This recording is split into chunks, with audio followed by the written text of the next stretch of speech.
Vebhyo namo namaha. Jai Shri Krishna Chaitanya Prabhu Nityananda Shri Advaita Gadadhara Srivasadi Gaura Bhakta Vrinda. Hare Krishna Krishna Krishna Hare Hare Hare Rama Rama Rama Hare Hare.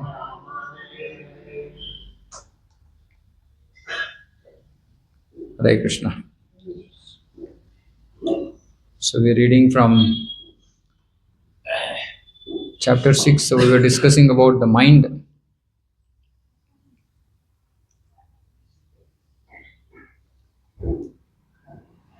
Can you get me Bhagavad Gita?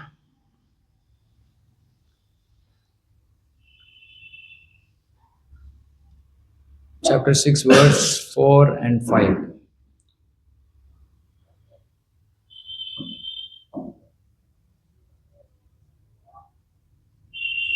Thank you.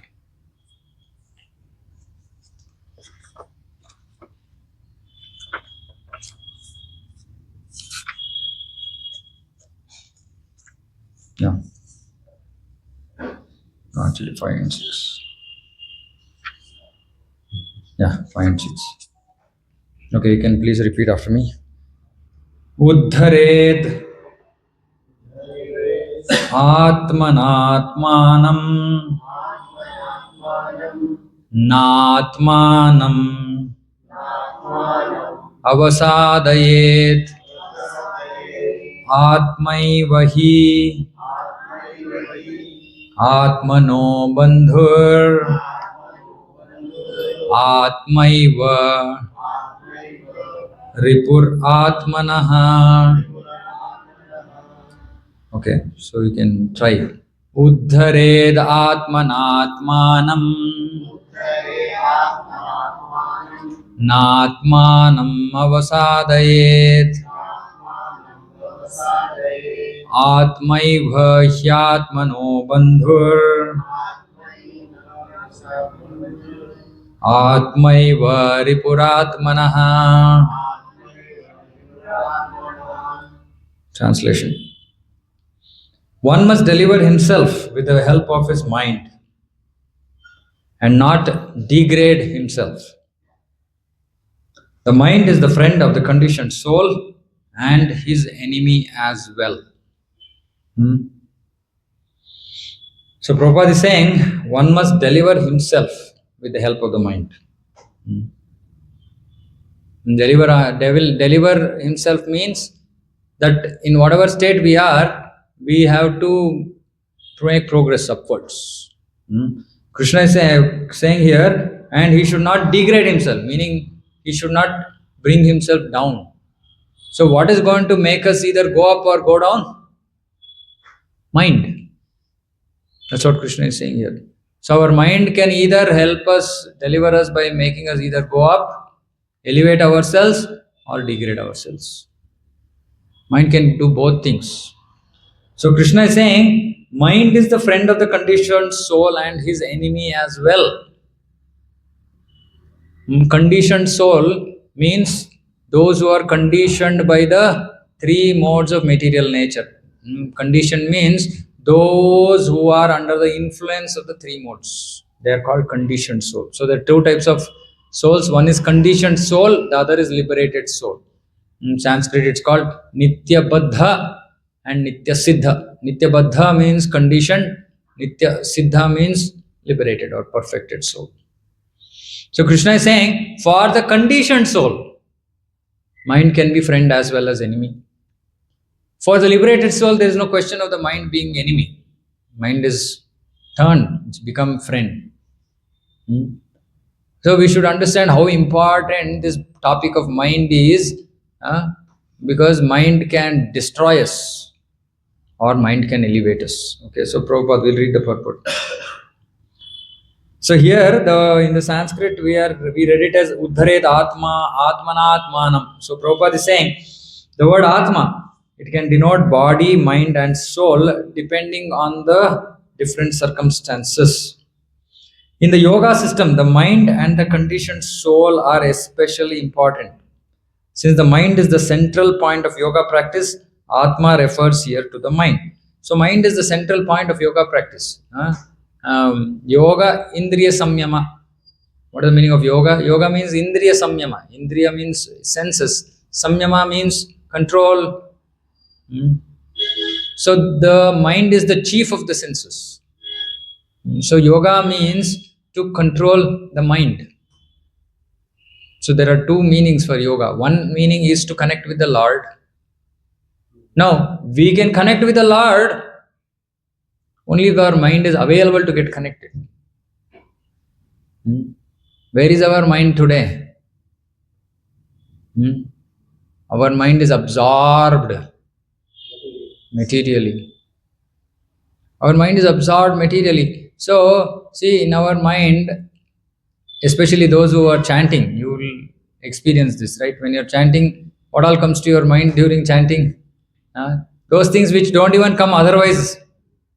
When you're chanting, what will come to your mind is things that normally, if you're simply sitting, also those thoughts will not come. They will come. So, what does that mean? Once, you all know Madhur Gauram Prabhu, he's my senior in devotion. So, he used to say that this mind, it's a so chanting, while chanting, whatever comes, so chanting itself is the process of kind of, you can photocopy the mind. If you photocopy the mind at that point of time, what is coming to the mind? It's the things that are most important for you in your life. Things that are most important for you in your life come to your mind at the time of chanting. Okay, so we might be thinking, feeling maybe that, yes, Krishna is everything for me in my life.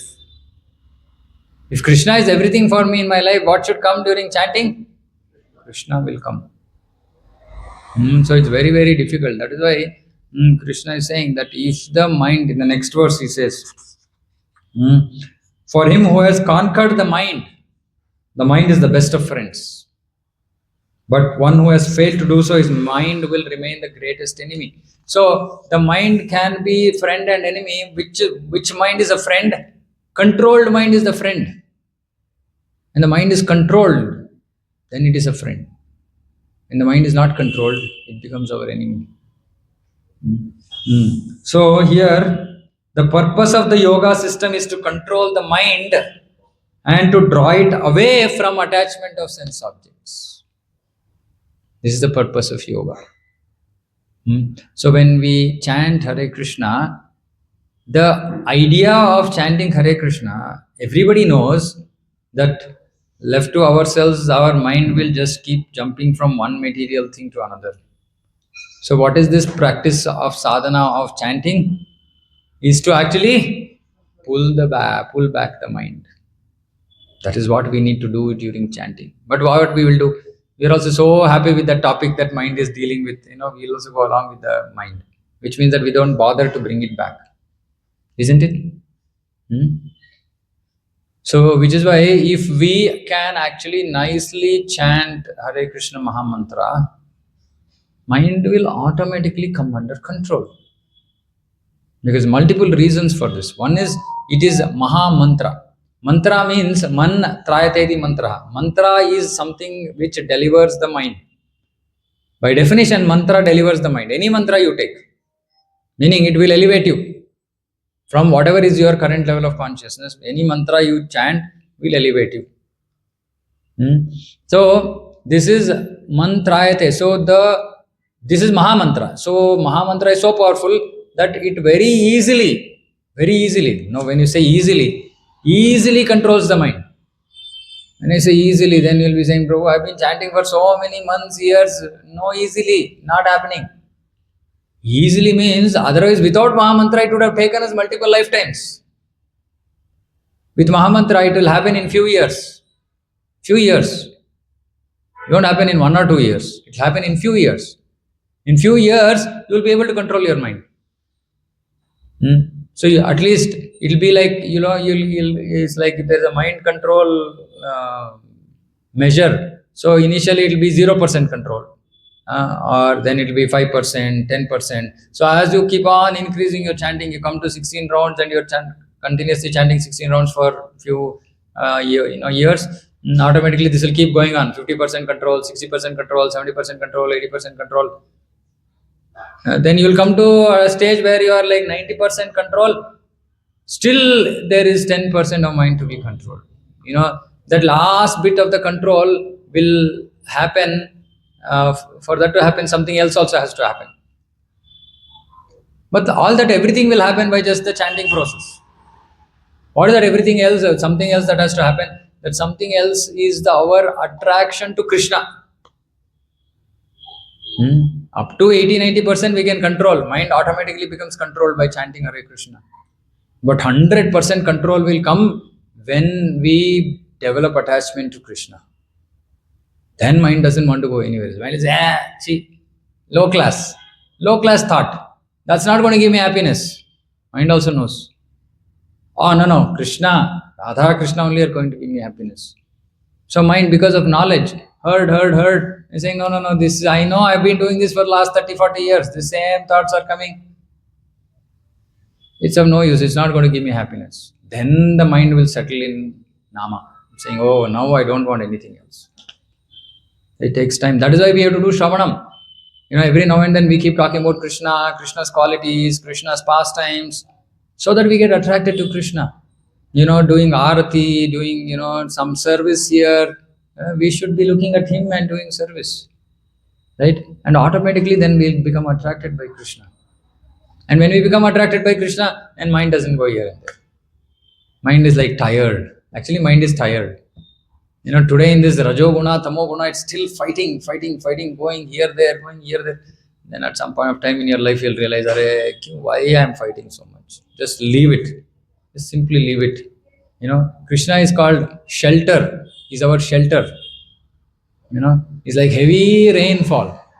Mind is like heavy rainfall.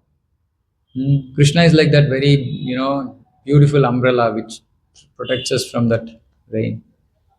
So just when we come to that stage of just chanting Hare Krishna, I feel like, okay, no need of any other thoughts. I'm happy just chanting Hare Krishna. So we'll come to that stage.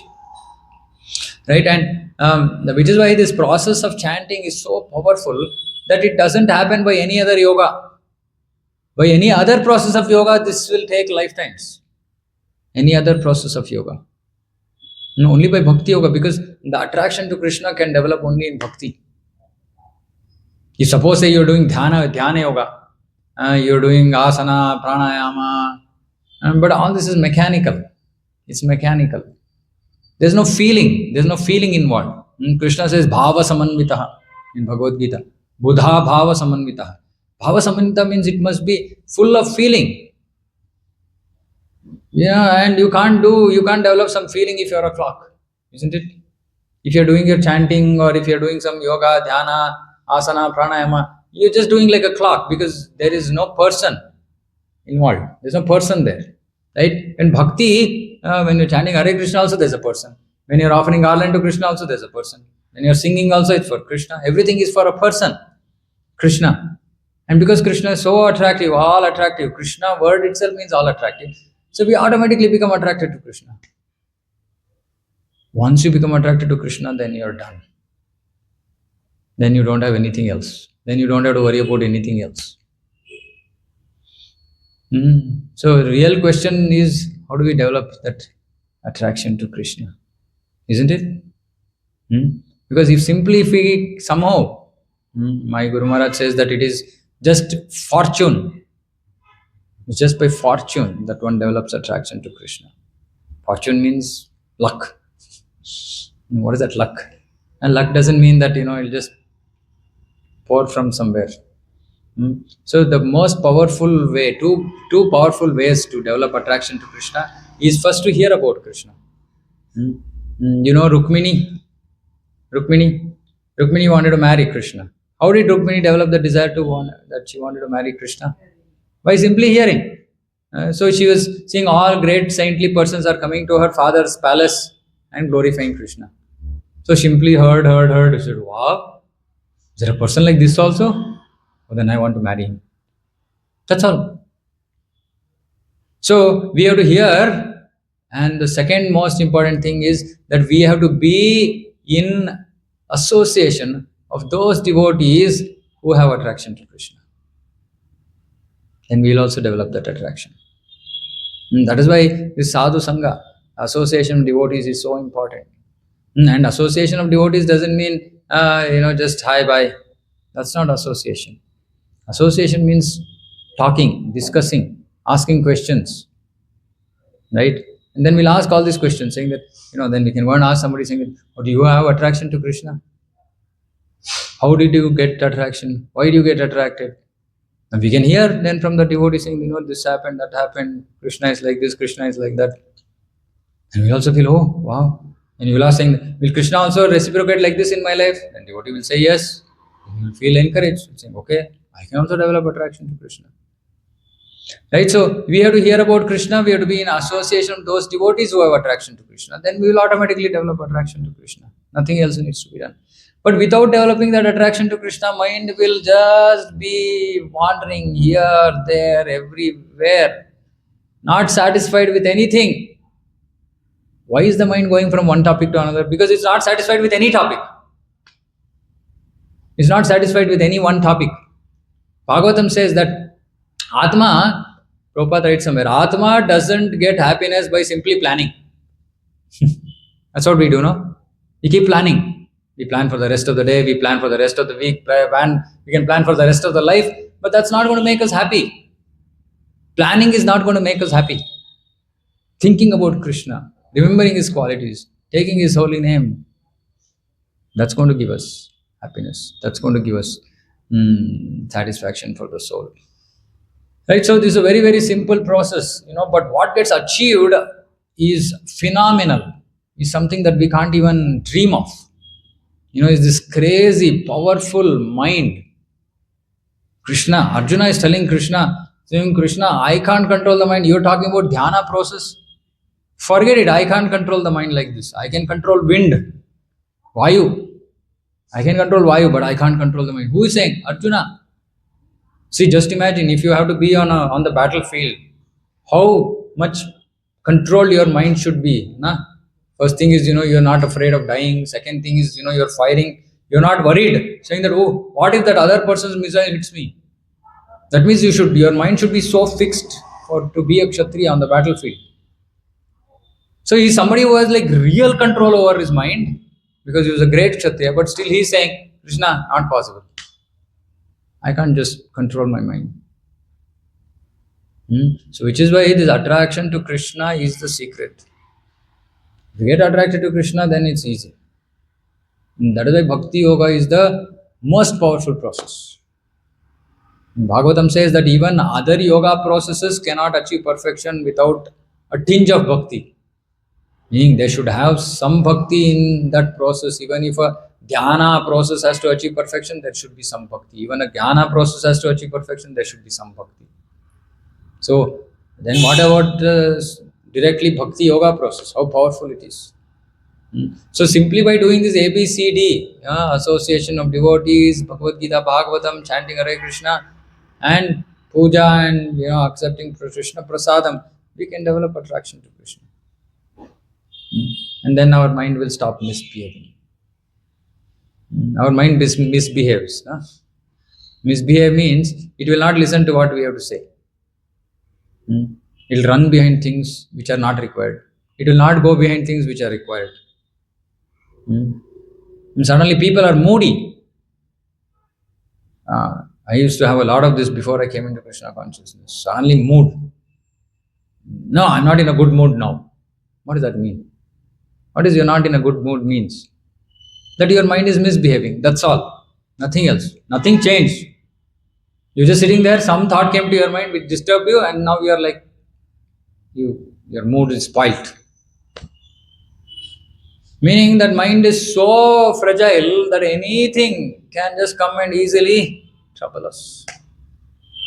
But once you constantly you engage in this chanting process, hearing process, association of devotees, then rarely it happens. It happens. It's not that, of course, when we achieve perfection, we won't happen, but in our state, we are still sadhakas. But rarely it happens. Like once in few months, maybe it might happen, saying that, oh, okay, no, my mind is really nastily troubling me so much so that I just lost my mood. And even if it is in that situation, Krishna Bhakti is so nice, as soon as you see a devotee, your mood off will go. You'll become happy. Or you think about Krishna, or you hear some Leela, suddenly your mood will be gone. Your bad mood is gone. It's so powerful, it's so powerful. It's stressed here in that the mind must be so trained. See, here Prabhupada is saying, yoga system means control the mind, draw it away from sense objects. Now, it's very difficult to draw the mind away from sense objects. Because we are so attached to this sense object. We feel that, this sense object will give me happiness. So my mind automatically draws towards sense objects. Now, we can't artificially pull our mind away from sense objects. That is why Krishna in the second chapter only he said, Vishaya vinivartante nigarasya dehinaha rasavarjam rasopyasya. Give it a higher taste. Give the mind a better taste. You have some taste, you are experiencing some sense objects. You give your mind a better taste. Like child is crying. You give chocolate.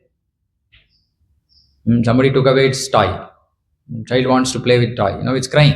If you give chocolate, it's a better taste. Child will automatically, hey, forget about the toy. Who wants toy? You take, go. I got chocolate. Because it gives more happiness. So that higher taste we have to give, which is Krishna Bhakti. Right? And again, I'm telling this. Krishna Bhakti is not simply Shravanam. Krishna Bhakti means it is Bhakti Seva, devotional service.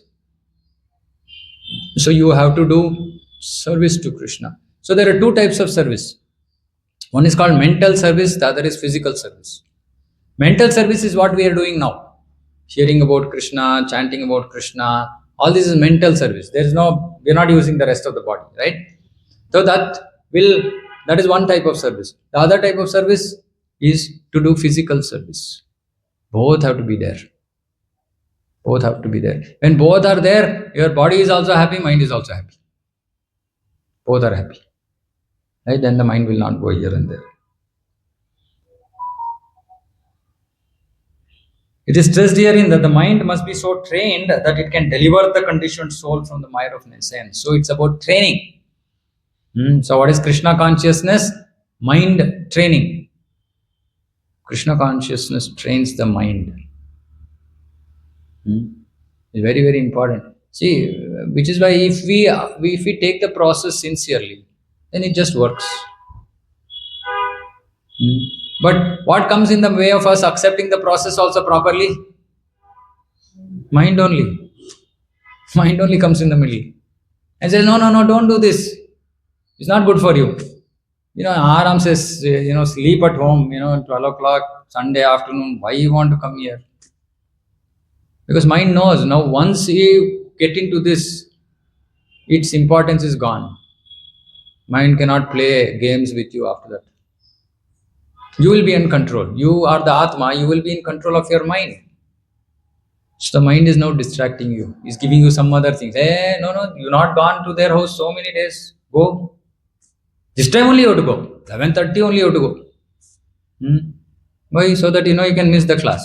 And few days you miss the class, mind will say, so nice. See, why you want to go sit there? This is how mind works. Because it is uncontrolled, it is what? Your enemy. Don't trust your mind. Don't trust your mind. You think you are thinking, no, your mind is thinking. And how does the mind think? Mind is material right now. Our mind is completely material. So material mind is thinking. How can it give you any real benefit?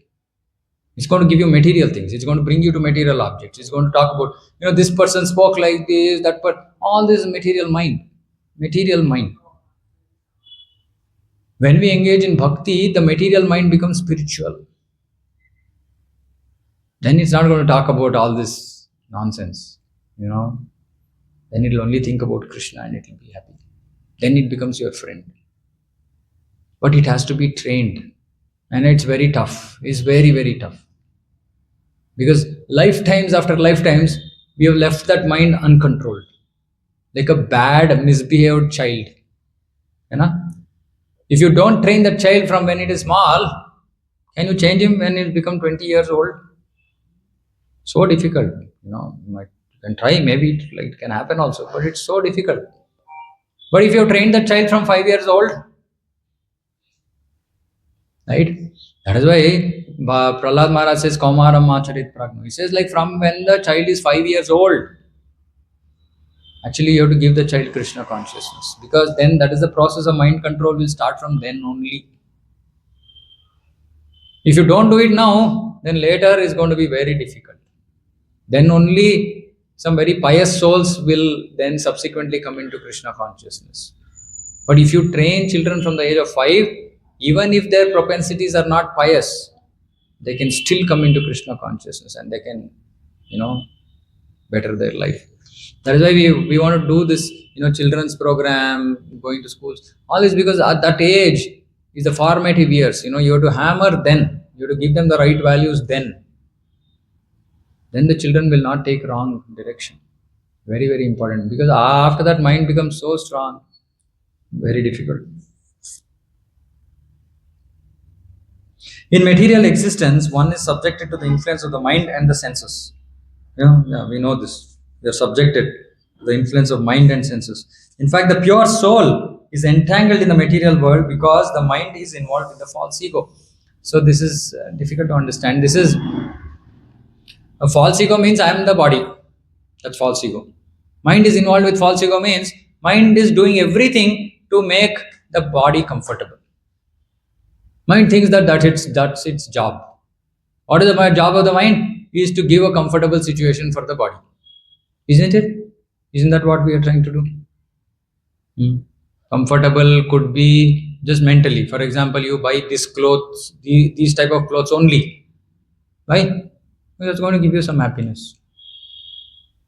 So, like I keep saying, your red color soap, pink color soap, whatever it is, because that's going to give you happiness. And mind will say, no, buy this only because you like this. This is going to give you happiness. So, mind is completely materially influenced. So, it's only saying that, whatever, to keep the body in a comfortable condition. Therefore, the mind should be trained so that it will not be attracted by the glitter of material nature. Prabhupada is saying glitter. Pla, pla, pla, pla. Something is jing jang, shining. It's attracting us. Oh, so nice. Isn't it? Sometimes some people are so enamored, they want to go outside India. Why? Oh, it's so clean, it's so nice, it's so pretty. The same beautiful nature, you take them in India, they say, no, there only it's nice. Why? You don't have beautiful nature in India? You go to that beautiful nature places, you won't even have traffic. You want to be in the middle of the city and you want all that. Right? And you go where? You go to not a city to enjoy that, all that, right? You go to another place where there is, tourism, less traffic, whatever, right? As in, generally we have some, built-in bias in our mind saying that, if I do this, it's going to give me happiness. If you do that, that's not going to give me happiness.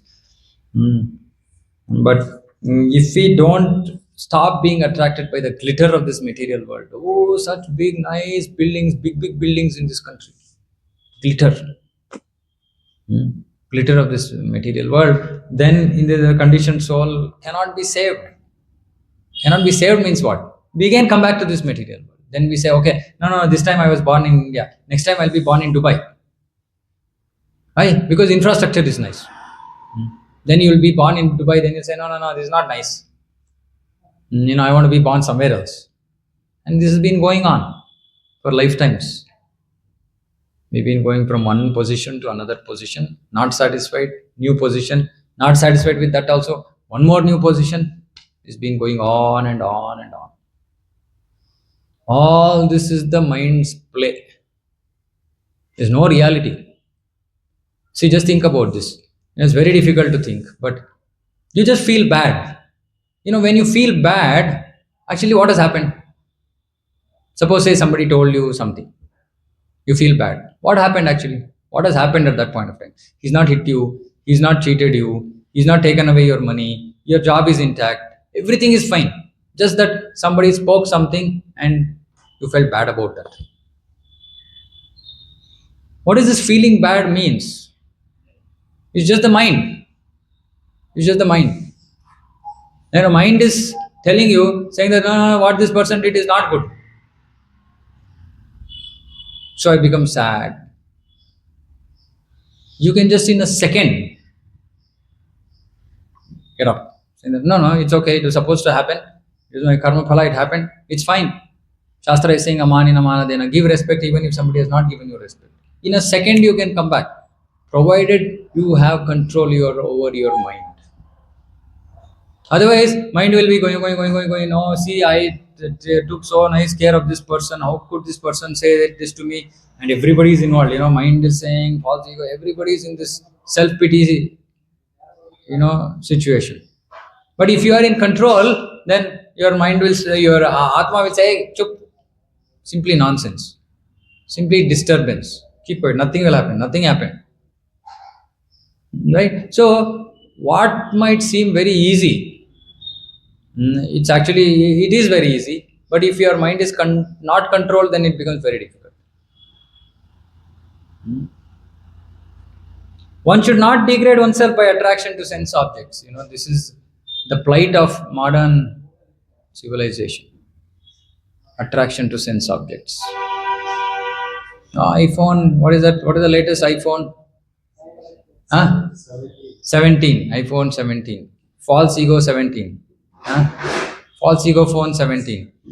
What does that 17 phone do better than 16 or whatever that predecessor was? What does it do better? Now, maybe if there are some, like if I, yeah, there are some people who are like big fans of Apple, right? So they can say, yeah, 1 micromillimeter somewhere, this is better than something else, and they value it. No, but what is all this? How much is iPhone 17? I don't know. What is it? 1 lakh 50, yeah? No, 1 lakh 50. So just, you should be so much enamored by that iPhone. It's not any kind of return on investment, right? As in, if you are a businessman and if you think saying that, okay, if I spend 1.5 lakhs here, is there like a real viable return? Is it useful? Is it worth spending that 1.5 lakhs? Answer will be no. Very rarely, some people who are using that phone for some very professional stuff. I don't know. I mean, yeah, there might be. But otherwise, generally, it's just like because you're just attracted to it, right? And then you spend that 1.5 lakhs for how many months or years will that be? Till 18 comes. Is that 1 year? 1 year life? Huh? 2 years, huh? Apple has become so generous. It's letting you be with your old phone for 2 years. No way, man. Apple is the worst company, right? Because they are best in their trade. In what they're doing, they're the best, right? Because they know where you'll fall. And they've been doing it. Continuously, they've been doing it. And it's just crazy, why would you want to keep changing your phone every 2 years or every 1 year? It's just craziness, right? But the person who is having an iPhone is, see, that person upgraded, this person upgraded.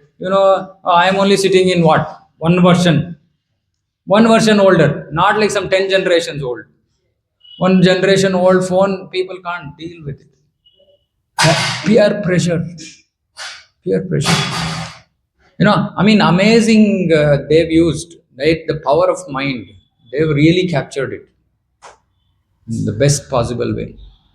And they build products which are completely incompatible to the previous version, right? It will be like many things you not one version change something, right? Like they change charger also, right? Even the charger became like you can't use it with the new phone. What is it? But would that new phone wouldn't have worked with that old charger if they wanted to? So this is what companies do. This is what marketing does. You know what is marketing? Is to make you buy. Success of marketing is when the marketer makes you buy something, he succeeded. And this whole world is just about marketing. It's just about selling you things that you don't need. Some companies, these top companies, and they have the psychologists. Yeah, psychologists, absolutely. That's why I said, they're like mind specialists. They're mind specialists. They know exactly what will capture you, right? Anyway, so the mind is also so silly, it'll just fall for it, right? And once you've gone into this apple route, then you're gone. That's it, right? You can never come out. You can never come out. Once, sometime in my office, they gave me an iPhone. I said, like, yeah, Android is better. Take your phone back. I don't need it. Yeah, because you'll get caught in that. You'll get caught into that. Then, next version, next version, next version. What will company give you every year? Who is going to spend money for after that? And you have to spend money for that. Anyway, it's craziness. One should not degrade oneself by attraction to sense objects. The more is one is attracted by sense objects, the more one becomes entangled in material existence. Meaning, by can't afford, take loan. This whole cycle is going on. Just craziness. The best way to disentangle oneself is to always engage the mind in Krishna consciousness. And this is also only possible when you develop that attraction to Krishna. That's why I said, simply, the most powerful process to control the mind is just be in the association of devotees who have attraction to Krishna, whose mind is controlled, and your mind will also be in control. So simple process. Very simple process. It's not like you have to go and sit in front of a psychologist and he'll ask you 150 questions. Why your mind is not in control. You give that psychologist Hare Krishna Mahamantra and come back. His mind will also get controlled. Right? So it's a beautiful process, it gives you happiness as well, and at the same time it controls your mind. Why would you not want it? We don't want it because our mind is still playing games with us, saying that, oh, no, don't do 16 rounds. 16 rounds, Hare Krishna Mahamantra. Not good. Just do 1 or 2 rounds, it's okay. I can continue to cheat you. Right? The mind is saying, because if you just do 1, 2 rounds, nothing is going to happen. It's just the stepping stones. You understand? When you come to 16 rounds, then your mind will, now we are speaking some business, real business. The mind will slowly start coming under control. That's why I was saying, like, today in our house, if there is a fight between me and my wife or argument or whatever, it's 30 seconds. 30 seconds, right? You just say, you can give some prasadam. You can sit for some time. You want to go, you can give some prasadam. Prabha, give us some prasadam. Yeah? Are you coming back? Okay. And so, so mind can pull us, right, in different directions. And the only protection is, the only insurance for the mind is Krishna consciousness. There's no other insurance. Everything else is just drawing you away from Krishna and, just making you go stuck deeper and deeper. This quicksand, what is this quicksand? It's like sticky sand. Like, once you go in there, you can't come out. If somebody holds you, they'll also go along with you. It's called quicksand. Go on the internet and search for quicksand. You'll say it'll keep going. You're like shouting, you can't do anything. You can't move. You're like stuck. These material sense objects are like that. You're just stuck. Somebody else is trying to pull you. Unless he is a devotee, he can't pull you out. He will also get sucked along with you. That is the reason association is so important in Krishna consciousness. And what kind of association? Association of those devotees who are more advanced than us. We have to have association of such devotees. And like I said, association means asking questions. We don't get benefit of association if you're simply there with devotees. Of course, even that is good. Sometimes, there are some very empowered souls, they have so much of spiritual energy with them. Just by being with them, you will get transformed. But that kind of devotees you don't get everywhere, right? But general taking advantage of association is by asking questions.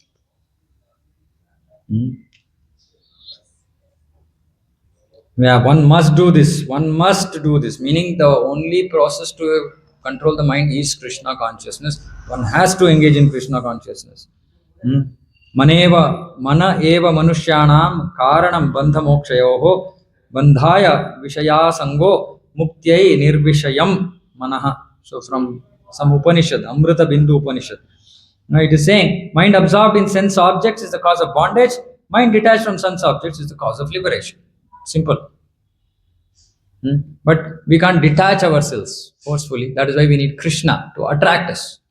When Krishna attracts us, then the attraction of that material object will become weak. That's the power of Krishna, because he is all attractive.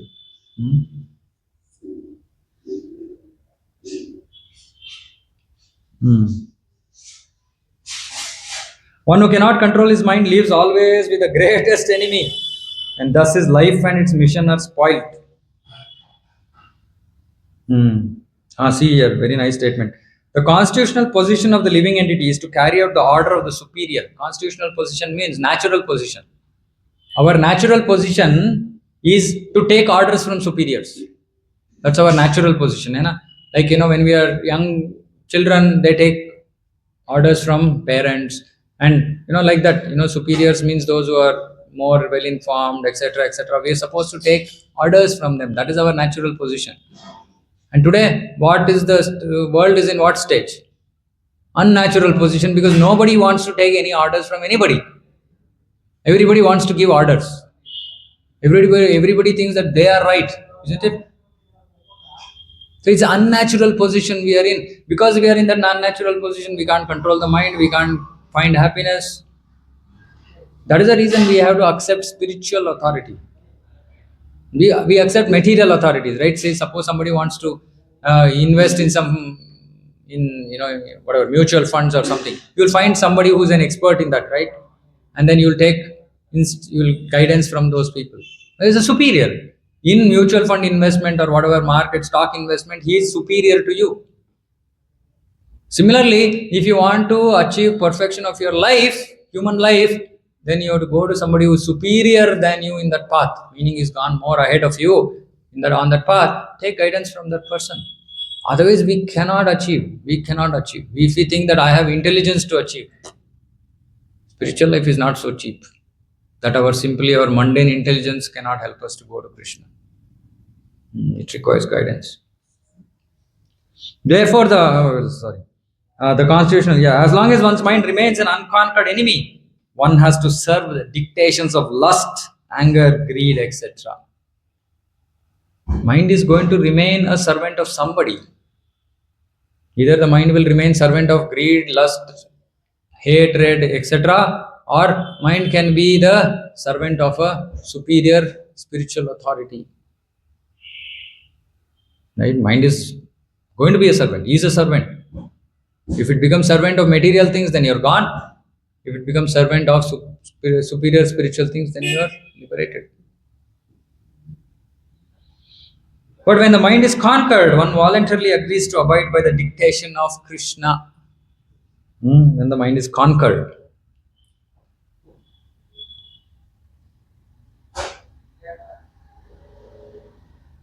For one who takes to Krishna consciousness directly, perfect surrender to the dictation of the Lord follows automatically. I'll read this again.